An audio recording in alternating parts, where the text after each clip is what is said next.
Assalamualaikum warahmatullahi wabarakatuh. Apa kabar sahabat Uhuwah Islamiyah? Semoga tetap dalam lindungan Allah Subhanahu wa taala serta dilancarkan segala urusan-urusan kita. Pada video pembahasan kali ini, saya akan menanggapi video dari Tanpa Ragi dengan topik takwil yang diberi judul Wajah Allah Seperti Angry Bird. Nah, bagaimana videonya? Mari kita lihat bersama.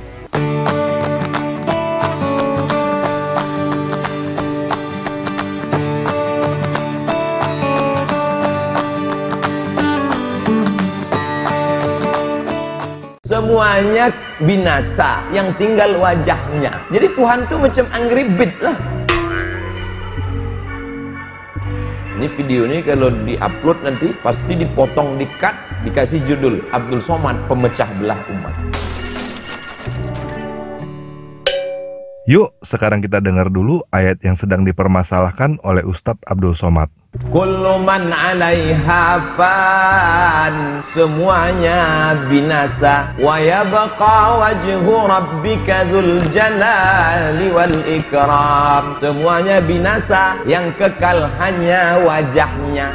Gimana memahami ayat itu kalau tak ditakwil? Semuanya binasa, yang tinggal wajahnya. Jadi Tuhan tuh macam angry bird lah. Oke, kita udah denger ya. Menurut Ustadz Abdul Somad, Al-Quran surah 28 ayat 88 harus ditakwil. Kalau tidak ditakwil, jadi Tuhan tuh macam angry bird lah. Nah, apa sih ditakwil? Yuk kita belajar dari Ustadz Khalid Basalamah. Asma wa sifat, nama-nama dan sifat-sifat Allah wajib kita imani sebagaimana Allah telah sebutkan, ya, tanpa ada takwil namanya. Takwil itu mengalihkan maknanya. Allah bilang Allah punya wajah, Allah punya tangan, nggak boleh kita alihkan. Seperti itulah Allah sebutkan. Oke, kita udah belajar ya. Mentakwil artinya mengalihkan makna. Jadi sekarang kita punya dua ustadz. Yang satu mengajarkan bahwa Al-Quran harus ditakwil, harus dialihkan maknanya. Yang satu lagi mengajarkan bahwa Al-Quran tidak boleh ditakwil, harus apa adanya, harus literal. Nah, menurut teman-teman, yang mana yang benar? Al-Quran boleh ditakwil atau tidak boleh ditakwil? Setelah melihat sekilas video Tanpa Ragi, kita cukup senyumin aja karena inilah salah satu kebiasaan mereka, yakni membenturkan potongan-potongan video dakwah para ulama lalu mengambilnya sebagai bahan fitnah yang sebenarnya mereka sama sekali tidak memahami dan mengklaim asal-asalan. Apa itu takwil? Takwil adalah memindahkan lafaz dari makna yang lahir kepada makna lain yang juga mempunyai lafaz tersebut, dan jika makna tersebut sesuai dengan Al-Quran dan Sunnah. Dengan demikian, takwil berarti mengembalikan sesuatu pada maksud yang sebenarnya, yakni menerangkan yang dimaksud dari ayat Al-Quran. Kita harus membedakan makna atau arti dari takwil, tafsir, dan terjemah. Terkadang masih banyak orang yang keliru membedakan hal tersebut. Nah, tafsir adalah menjelaskan maksud dan tujuan ayat-ayat Al-Quran, baik dari sisi makna, kisah, hukum, maupun hikmah, sehingga mudah dipahami oleh umat. Sedangkan terjemah adalah memindahkan makna sebuah lafaz dari bahasa tertentu ke dalam bahasa lainnya. Dengan kata lain, terjemah adalah memindahkan pembicaraan dari satu bahasa ke dalam bahasa yang lain dengan mengungkapkan makna dari bahasa itu. Perlu digarisbawahi bahwa ayat Al-Quran itu terdiri dari dua, yaitu ayat-ayat muhkamat adalah ayat yang dari sisi kebahasaan memiliki satu makna yang jelas dan tidak memungkinkan untuk ditakwil atau dipalingkan ke makna lain, atau ayat yang diketahui dengan jelas makna dan maksudnya. Yang kedua, ayat-ayat mutasyabihat adalah ayat yang belum jelas maknanya, atau ayat yang memiliki banyak kemungkinan makna dan pemahaman, sehingga menuntut perenungan yang mendalam dari para ahli agar diperoleh pemaknaan yang tepat yang sesuai dengan ayat-ayat muhkamat. Mutasyabihat dalam Al-Quran pun ada dua macam, yakni yang pertama hakiki, yaitu apa yang tidak dapat diketahui dengan nalar manusia, seperti hakikat sifat-sifat Allah Subhanahu wa Ta'ala. Walau kita mengetahui makna dari sifat-sifat tersebut, namun kita tidak pernah tahu hakikat dan bentuknya. Contoh, Al-Quran Surah At-Toha ayat 5, yaitu Tuhan yang Maha Pemurah yang bersemayam di atas arsy. Kita sendiri mengetahui makna bersemayam itu apa, tapi kita sama sekali tidak mengetahui hakikatnya seperti apa. Bentuk mutasyabih yang ini tidak mungkin untuk dipertanyakan, sebab tidak mungkin untuk bisa diketahui hakikatnya. Yang kedua, relatif, yaitu ayat-ayat yang tersamar maknanya untuk sebagian orang tapi tidak bagi sebagian yang lain. Artinya, dapat dipahami oleh orang-orang yang mendalam ilmunya saja. Contoh, Al-Quran Surah Al-Hajj ayat 70. Apakah kamu tidak mengetahui bahwa sesungguhnya Allah mengetahui apa saja yang ada di langit dan di bumi? Bahwasanya yang demikian itu terdapat dalam sebuah kitab Lauh Mahfuz. Sesungguhnya yang demikian itu amat mudah bagi Allah. Nah, orang-orang yang mendalam ilmunya atau para ulama adalah orang-orang yang memiliki pemahaman yang benar. Mereka tahu bagaimana mengkorelasikan ayat-ayat mutasyabihah ini sehingga maknanya sesuai dengan ayat-ayat yang lain. Akhirnya Al-Quran seluruhnya menjadi muhkam, tidak ada yang tersamar sama sekali. Para ahli tafsir mentakwil ayat-ayat mutasyabihat dalam Al-Quran yang sesuai dengan kemahasucian dan kemahaagungannya, untuk menjauhkan dari makna segi zohirnya kepada makna yang lebih layak bagi Allah Subhanahu wa Ta'ala. Karena makna zahir nas al-mutasyabihat tersebut jelas mempunyai unsur persamaan Allah dengan makhluknya. Di antara sahabat besar yang berjalan di atas kaidah takwil, Sayyiduna Ibnu Abbas radhiyallahu an, anak paman Rasulullah sallallahu alaihi wasallam dan murid utama Sayyidina Ali. Para ahli tafsir mengartikan makna ayat Allah, kursi Allah meliputi langit dan bumi. Nah, kata kursi dalam ayat ini berarti ilmu. Jadi ayat ini diartikan sebagai berikut: ilmu Allah meliputi langit dan bumi. Begitu juga firman-firman Allah Subhanahu wa Ta'ala, seperti wajah Allah berarti Dia Allah, tangan Allah berarti kekuasaan Allah, mata Allah berarti pengawasan Allah, dan lain sebagainya. Takwil ini jelas dilakukan para salaf demi menjaga kesucian Allah Subhanahu wa Ta'ala, sebagaimana firman Allah dalam Al-Quran Surah Al-Imran ayat 7 yang berbunyi, Dialah yang menurunkan Alkitab atau Al-Quran kepada kamu. Di antara isinya ada ayat-ayat yang mukamat, itulah pokok-pokok isi Al-Quran, dan yang lain ayat-ayat mutasyabihat. Adapun orang-orang yang dalam hatinya condong kepada kesesatan, maka mereka mengikuti sebagian ayat-ayat yang mutasyabihat daripadanya untuk menimbulkan fitnah, untuk mencari-cari takwilnya. Padahal tidak ada yang mengetahui takwilnya melainkan Allah. Dan orang-orang yang mendalam ilmunya berkata, kami beriman kepada ayat-ayat yang mutasyabihat. Semuanya itu dari sisi Tuhan kami, dan tidak dapat mengambil pelajaran darinya melainkan orang-orang yang berakal. Al-Hafiz Ibnu Jauzi Al-Faqih Al-Hanbali dalam kitab Al-Majalis halaman 13 antara lain berkata, dan bagaimana bisa dikatakan sesungguhnya salaf tidak memakai takwil? Sesungguhnya Abdullah bin Abbas waktu menyediakan air wudhu untuk Rasulullah, beliau bersabda, siapa yang melakukan itu? Saya, atau bin Abbas berkata, saya wahai Rasulullah. Rasulullah bersabda, ya Allah, pahamkanlah dia dalam agama dan ajarkanlah dia takwil. Apabila takwil itu dilarang dalam agama, tidak mungkin Rasulullah berdoa kepada Ibnu Abbas agar Allah Subhanahu wa Ta'ala mengajarinya ilmu takwil. Dengan demikian jelas, orang yang tidak membolehkan takwil adalah orang yang kurang mendalami ilmu agama.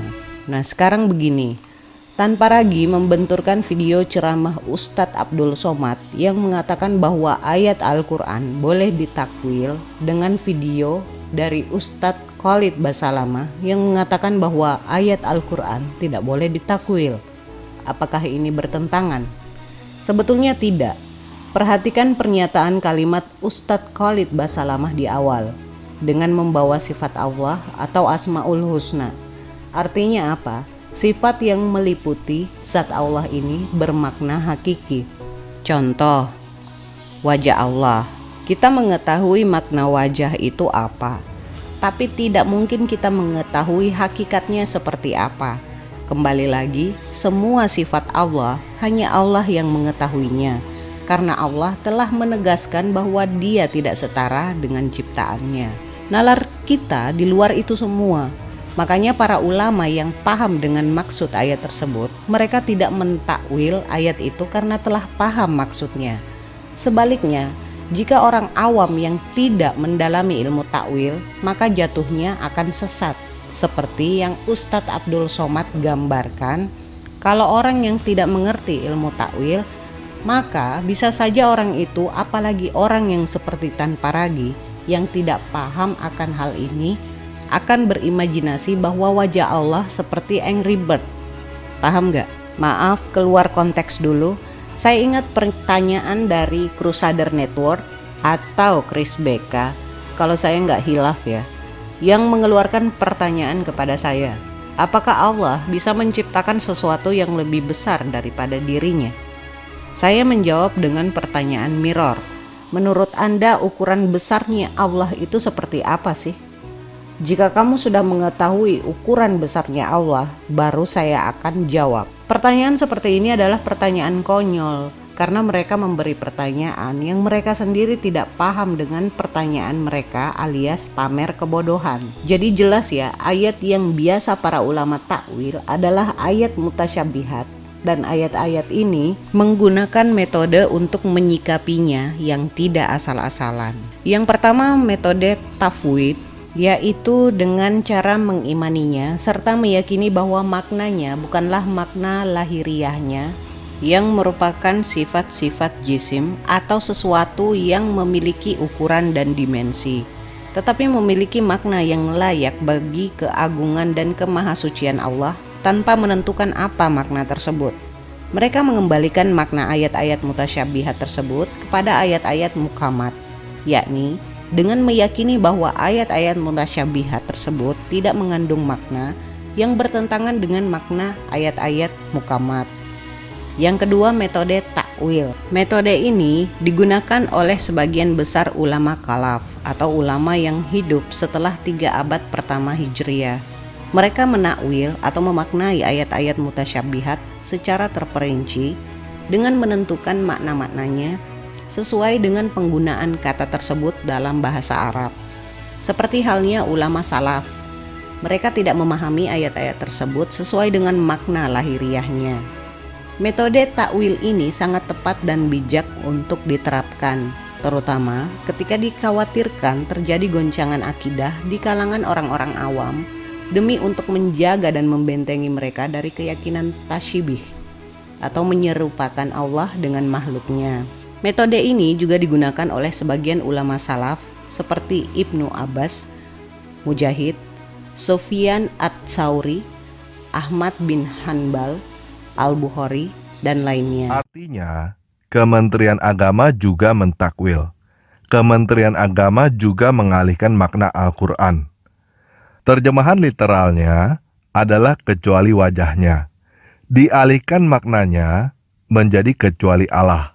Nah, seperti contoh ayat yang dibawa dalam video ceramah para ustadz-ustadz yang dimutilasi oleh oknum-oknum kurang kerjaan untuk mencari bahan fitnah, yaitu Al-Quran Surah Al-Qasas ayat 88 yang berbunyi, "Dan jangan pula engkau sembah Tuhan yang lain selain Allah. Tidak ada Tuhan yang berhak disembah selain Dia. Segala sesuatu pasti binasa kecuali Allah. Segala keputusan menjadi wewenangnya dan hanya kepadanya kamu dikembalikan." Nah, ini terjemahan Kementerian Agama Republik Indonesia ya. Tan Paragi beranggapan bahwa Kementerian Agama berarti telah mentakwil ayat Al-Quran karena seharusnya di situ adalah kecuali wajah Allah. Tapi kata wajah dihilangkan. berarti sesat dong. Bro tanpa ragi, saya ulang lagi kalimat saya di awal tadi ya. Bedakan tafsir, takwil, dan terjemah. Terjemah adalah memindahkan makna sebuah lafaz dari bahasa tertentu ke dalam bahasa lainnya. Dengan kata lain, terjemah adalah memindahkan pembicaraan dari satu bahasa ke dalam bahasa yang lain dengan mengungkapkan makna dari bahasa itu. Apa Kementerian Agama mentakwil ayat itu? Jelas tidak lah. Mereka hanya menerjemahkan. Buktinya apa? Ya faktanya, Arabnya tetap saja kata wajah. Kok kata wajahnya dihilangkan? Wajah Allah itu ya Allah itu sendiri. Karena ini berbicara hakiki atau zat dari Allah. Tapi kenapa dihilangkan? Biar orang-orang awam, apalagi yang seperti Anda, itu tidak halusinasi ngebayangin wajah Allah seperti wajah yang ada di otakmu alias halu.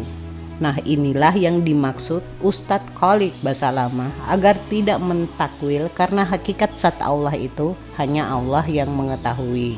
Lalu mengenai Al-Quran, Hafs, Wars, Qalun, dan lain-lain, ini sudah pernah saya bahas dalam video saya terdahulu.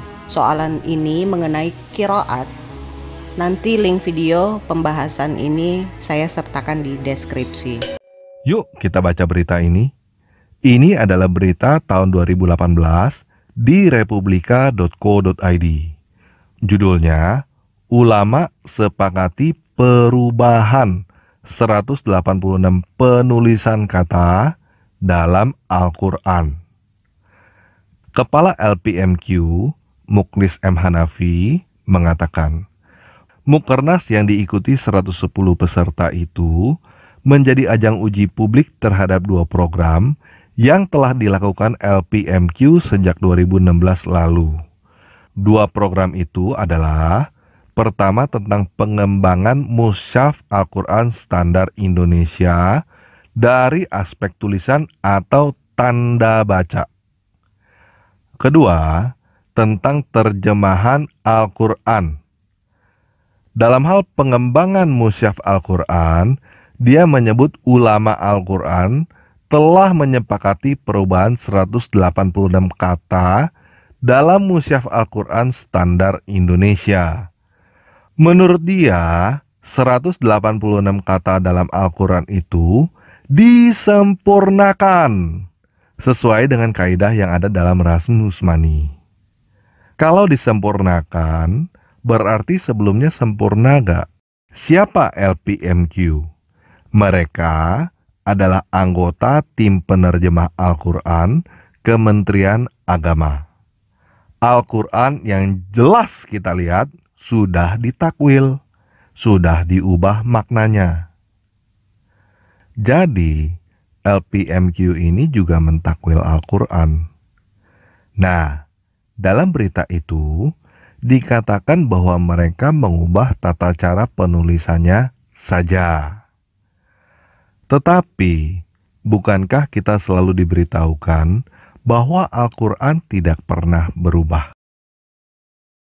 Nah, mengenai Mukernas yang disinggung tanpa ragi juga mengenai kesepakatan ulama atas perubahan 186 penulisan kata dalam Al-Quran, saya katakan kepada Anda, hilangkan kebiasaan Anda mencaplok suatu berita yang Anda sendiri tidak membaca secara utuh, apalagi memutilasi video-video para ustadz-ustadz tanpa pemahaman apapun. Selain para ulama Al-Quran, Mukernas ini juga dihadiri para akademisi, pakar bahasa Indonesia, dan peneliti Al-Quran dari dalam negeri maupun luar negeri.